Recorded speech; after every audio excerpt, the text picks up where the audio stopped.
guys, the delivery of my first child, Chinemerem, was something I had prepared for, both physically, mentally, spiritually, psychologically, all the least. I was prepared. Do you understand?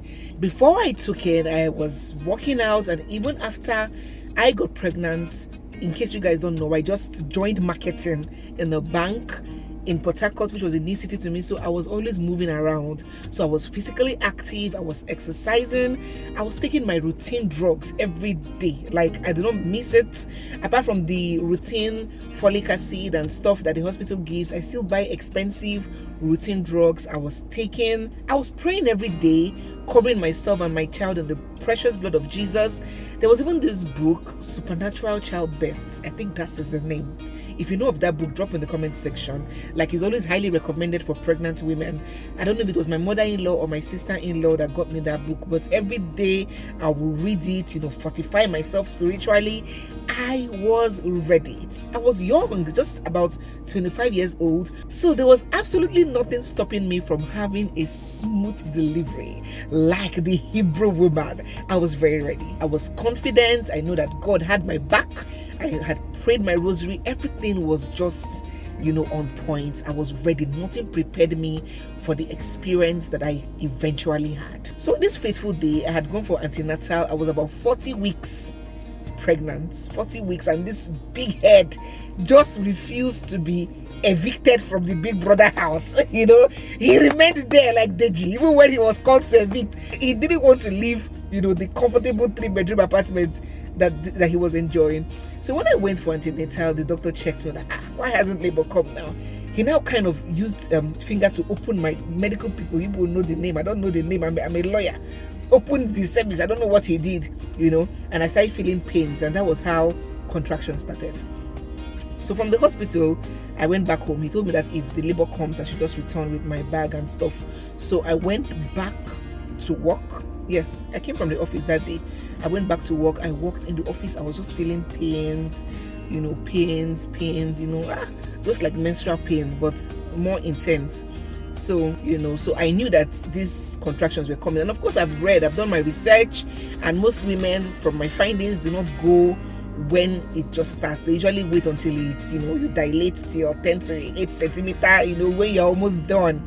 That's when you now go to the hospital. So you don't spend a lot of time in the hospital. So I was just bearing it. From work, I came back home. Throughout the night, I was in pains, but not like excruciating pains, but severe menstrual pain, that kind of pain. So as I was enduring throughout the night, remember this thing that the doctor did started from the morning, okay, like 9 a.m. in the morning till I went to work, came back from work, and continued enduring it throughout the night till the next morning. So it was like day 2. So while enduring it, I was telling myself, so this is the labor pain. Now, wow, women, we can exaggerate too. So this is, it's painful, but it's not as serious as women usually say it. Now, I was telling myself that, if this is it, what is it? I have already tested this thing now. Let me go to the hospital. I'm sure by the time I get to the hospital, I'll be 9 cm. I just bring out my baby and come back home. So this is what women have been saying. It is so painful. It is the most painful thing in the world. Yeah. I was like, this thing that I'm enjoying, it's like this for one day. I beg you, women and our drama. So the next morning, it continued. I packed my things, my husband took me to the hospital. They checked me in, gave me a room, gave me a bed, and they started checking me. When they checked me, they told me I was 2 centimeter. I said, wait, centimeter or millimeter? Which meter is this what I'm hearing? 2. Since yesterday morning till now? They said, madam, just lie down, don't worry, we'll be checking you. I continued. The pain was getting more throughout the day. That was day 2. The pain was getting so much, excruciating. I had started shouting. I had started screaming. Pains, oh my God, unbearable pains, oh God. Till the night of the 2nd day, the pain got so bad that nurses, midwives that are already used to women shouting and women going through labor, because of how mine was, this midwife had to get Bible because she was helpless. She didn't know what to do. She didn't know how to help me. And don't forget that I haven't eaten since that previous day. It's just ice block they were giving me to lick so I won't get dehydrated. This woman started praying for me. When it starts, this woman will be praying, speaking in tongues. Oh, Father, help this lady. Jesus, this woman was speaking, praying in tongues. You can imagine a woman that has stayed in the maternity ward for 15, 20 years. For her to be moved to start praying. She was praying for me. Oh God, that was day 2. This thing continued throughout the night. And for every time they checked me, I was still 2 centimeters. Till the next morning, that became day 3 in labor. When my doctor came that morning and saw me, in fact, he was angry. He said, why didn't the nurses call him? I thought this lady has delivered. No. Labor is not, it shouldn't be a do or die affair. No. Wheel this lady to the theater. Instantly. In fact, my mother-in-law was calling my mother. Everybody had been thrown into a panic, had been thrown into a frenzy. Everybody, my mother-in-law said, wheel my child into the theater, please. Everybody agreed, even myself, because my eyes had already started rolling back. I already started saying things that were incoherent, telling my husband that if I die, or if I don't make it, he should take care of the baby, things like that. Because you know when you cannot be a pain again, you know that you are dying, and you didn't know what to do. Just imagine going through a painful pregnancy process, then on that D-Day that you're expecting, okay, let this baby come out, another set of wahala starts. So I was already giving up. I was telling my husband my last words until they rolled me into the theater and performed an emergency CS and brought out my bouncing, beautiful 4 kg baby. And what the doctor told me is, madam, thank God we did this thing, because even if you had continued laboring for the next 2 weeks, this baby would have not come out, because despite his head was down, he was facing like this, not facing like this. I don't know whether you understand. He was facing up. The head was down, but he was facing up instead of face down. So it was just labor infertility. I was just suffering and dying for nothing. The doctor said, thank God we just did this thing, because this baby was already going into distress. This baby would have gone into distress, and you too would have been at risk. Now, I ask myself, if I can come on YouTube and influence you to buy hair, and talk about a brand, and influence people, thousands of people, to buy a lipstick, why won't I come and talk about and influence people's mindset and mentality on more important things that border on life and death? If no matter the influencing I do on products, and I don't influence a mindset, I don't influence a thought pattern, I do not influence a behavior, and I do not influence a mentality, I have failed as an influencer. I am wasting my time, because those are the most important, most integral parts that form a human being. So that is why I'm here talking to you against all odds. I know 1 or 2 people, I might offend 1 or 2 people, but it is important. So people can say, just as people reach out to me and say, I want my daughter to be a barrister because of how you speak, because of you, Barrister Neze. If people can want their children to take to a particular profession because of they are taken by the way I present myself as a member of that profession, then it goes a long way. And it tells me that I can influence a big decision that can help to save a life. You know, we are too focused in Africa on this crazy ideology of the Hebrew woman that we haven't sat down to have a deep reflection of what that Hebrew woman might actually mean. A Hebrew woman is not a woman that gave birth vaginally. A Hebrew woman is not a woman that gave birth via cesarean section. A Hebrew woman is a woman that God has so blessed that she carried her child and bore her child, and her and her baby are alive. That is the definition of a Hebrew woman, and you can take that to the bank. You know, we Africans, we like to equate suffering to strength.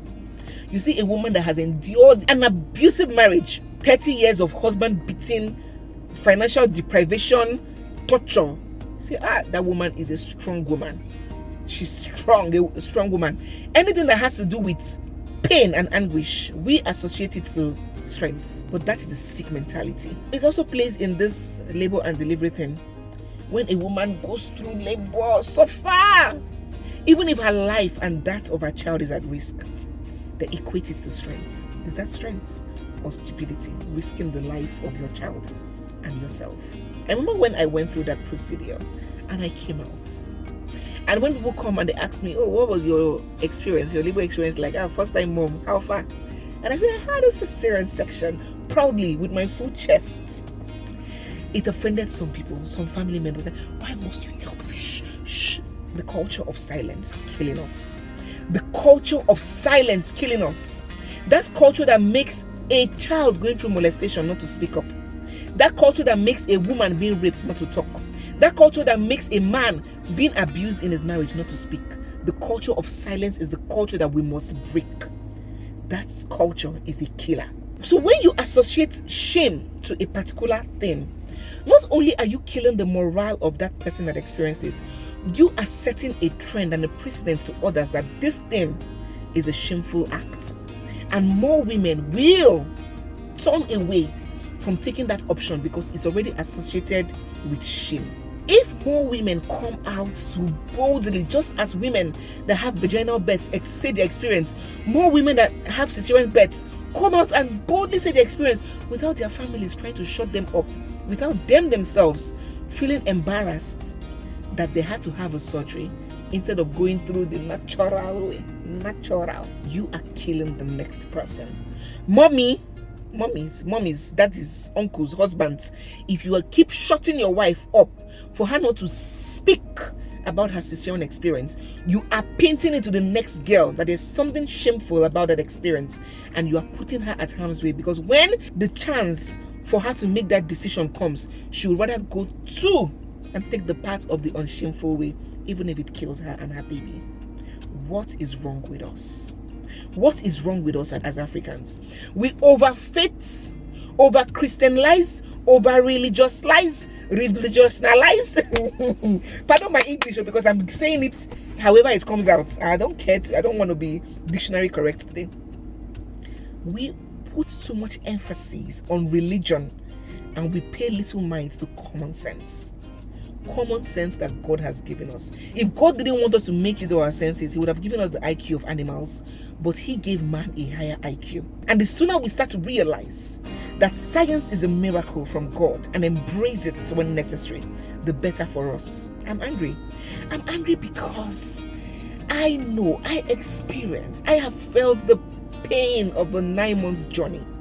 And whenever I see a baby, a life get lost because of this unnecessary preference, it hurts me. It feels like it's my child. It makes me relive my whole experience. I start to cry.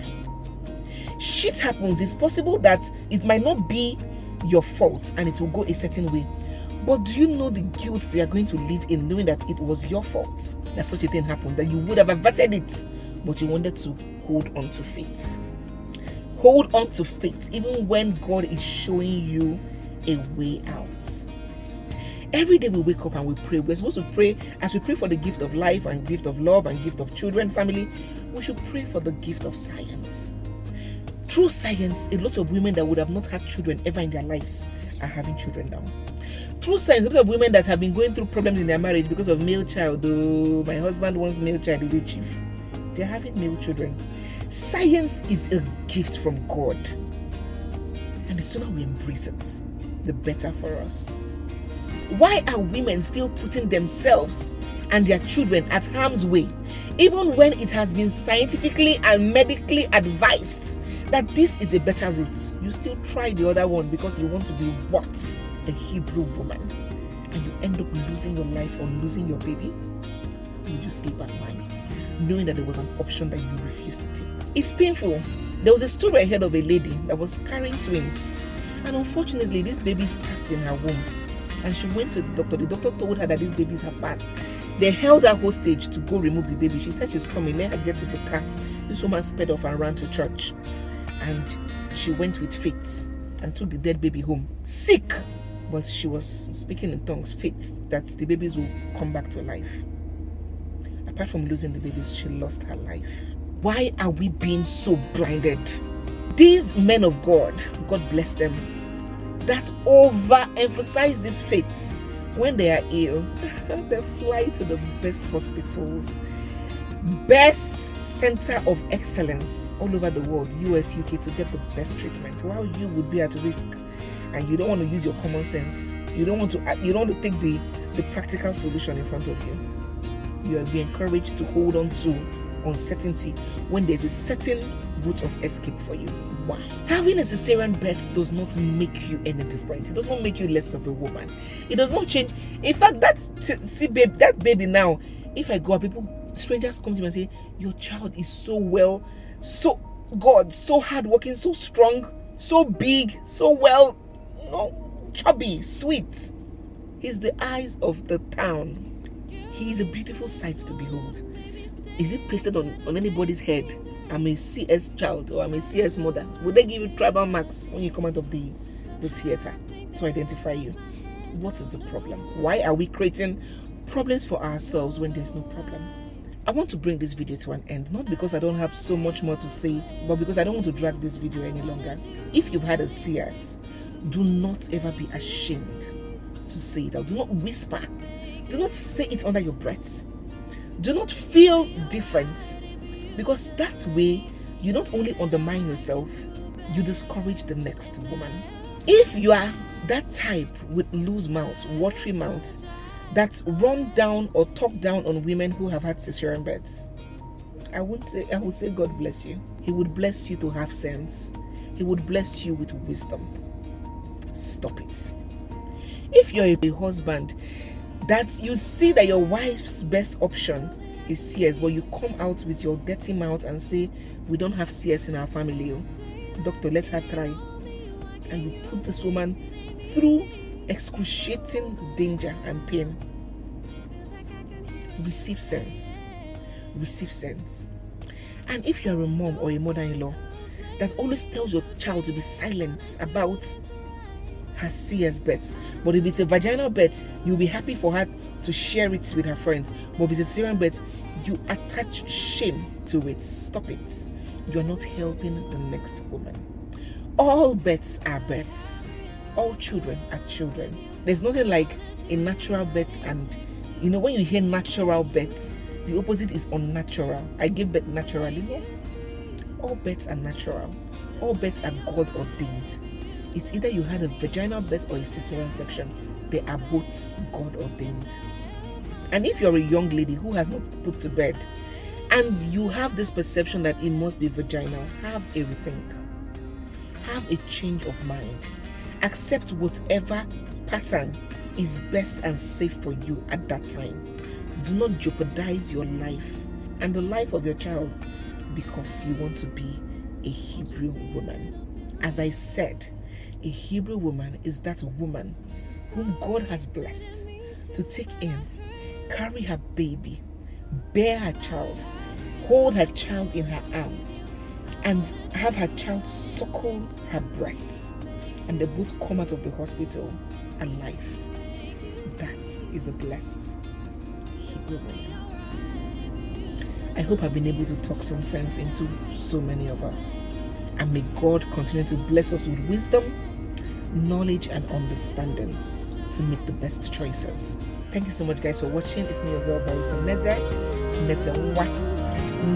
Peperente, and this is Nezeville. I'll catch you guys in my next video.